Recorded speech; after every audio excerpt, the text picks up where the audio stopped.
So you must expect that, yeah, at the end of the day, people can come up.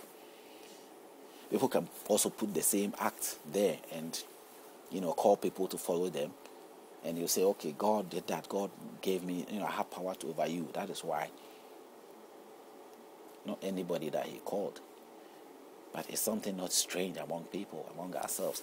But if we want to think of it, there are the strange things that comes in, is the bringing dead people to alive and all those things. That was great, magnificent, thing that you can link to God and say, oh, God really is behind. God is being God. He gave life and he can take life and he can give life. And those are the signs to show that, yeah.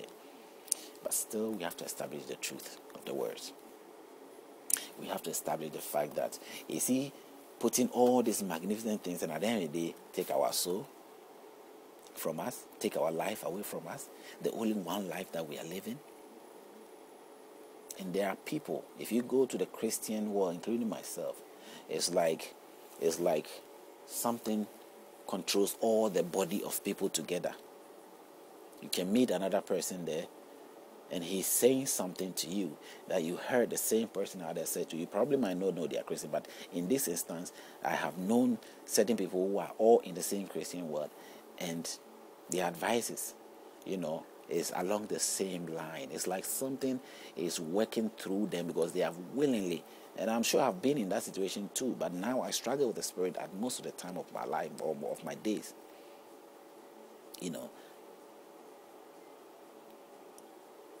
But if anything good happened to me, anything good, and if I say good, I mean real good thing happened to me, establishing life in any way, even that, I may doubt in my own way, but at the end of the day, should I look at it that God, yes, anything good, you embrace anything good.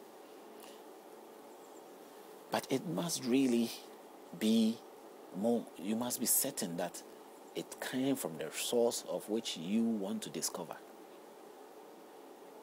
If we claim we've discovered God in Jehovah or God in Allah, we must prove that that is it. And we must allow Allah or God to be God.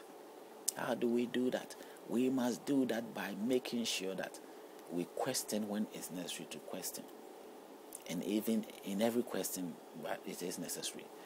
But we have to make sure that the words we are reading is not there requiring our soul, whilst we are supposed to even establish our soul. Why would you do that? That's a high form of deception. So whoever invented this book, if we are able to disqualify it as coming from the Almighty God, we are not just disproving Jesus or disproving Yehoshua or disproving Jehovah or disproving God or Allah. We are not disproving that the book, the text. If it isn't coming from the Almighty God or the source of life or any God or Jehovah or any other thing, then we are trying in every way to establish the truth and putting away the garbage, which is not authentically being seen or can be respected as something coming from the all-wise and magnificent God. Because it is not establishing our soul, it's rather taking means that will put us into a situation where we give up our soul in order to gain something. Even though we have the advices that come, the advices that may come that will give us some insight or green light that we are there to gain from it. Of course, eventually we are supposed to gain. There are people who are gaining by following through, But how are they gaining is what I was trying to describe to you. They get there, they see they've lost their soul, now they have to attain or replace, give what they, as a result, made them lose their soul. They have to make sure that they put others through the same means, so as with the idea thinking that they will take those people's, they will get their soul back. Because it's like wherever it is that has been leading this thing to happen requires, need a man's soul. And so in every way, he needs your life in order for him to live. And see, if he hold on to you, as long as he hold on to you, he has got life. And so he had to then tell you that, okay, this is the situation, this is the deal. I have to give up everything that I have given to you in order to get your life back. You have to give everything, pass it on to somebody, or get somebody to come and replace you so that you can have your life back. And it holds people. You get held into that situation. That is how the whole procedure look like. Because if you don't give your soul, you get nothing back. And if you want your soul back, you can get it back, but you have to give everything that I've given back to you.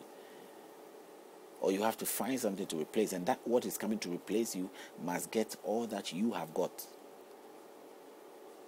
Because he's there and he has to get all the privileges that I gave you. You have to give that privileges to that person. And then when you have that privileges, you get your soul back. You go back with your soul and stay normal. You can't have it both ways. You can have your soul and have all the sources as well. No. Because already something has already seen that we are aspiring and desiring for what?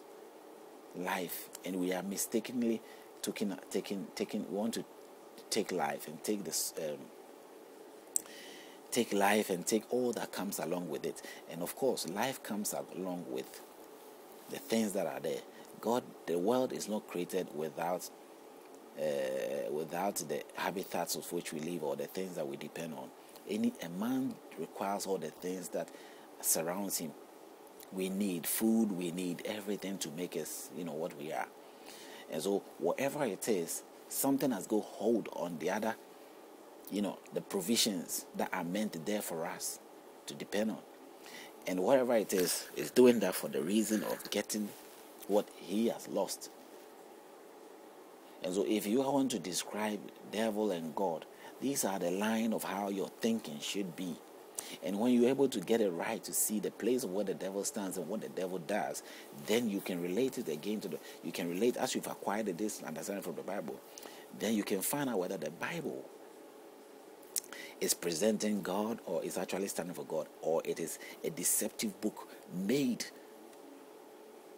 to make you sort of to convincingly put you into a mode of or through is an imitation of what really should have been there for us, or the true words of God. And it is working in agenda of making sure that it wins your soul. So it's going to present good words, but it also has words that you need to think through. Because if you think it through, you are thinking through to ask yourself, who is God?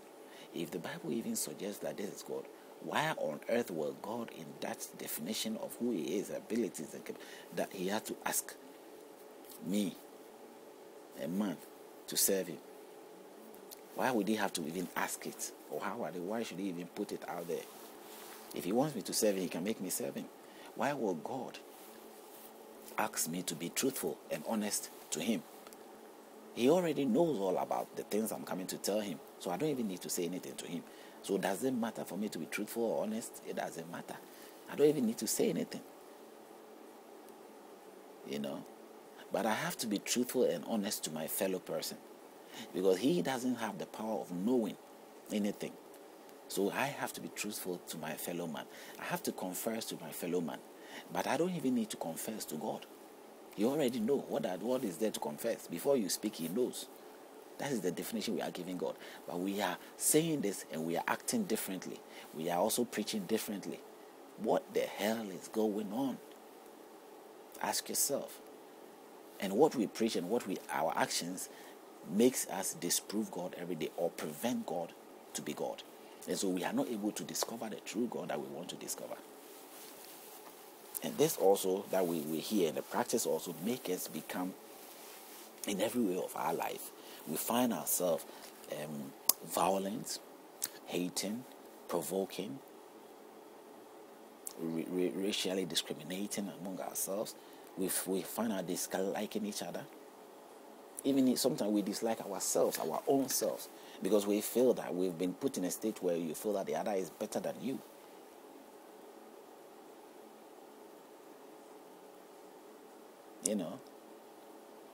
There are some black people who admire the white people so much that they will even go to the length and breadth to change their skin color. Can you imagine that?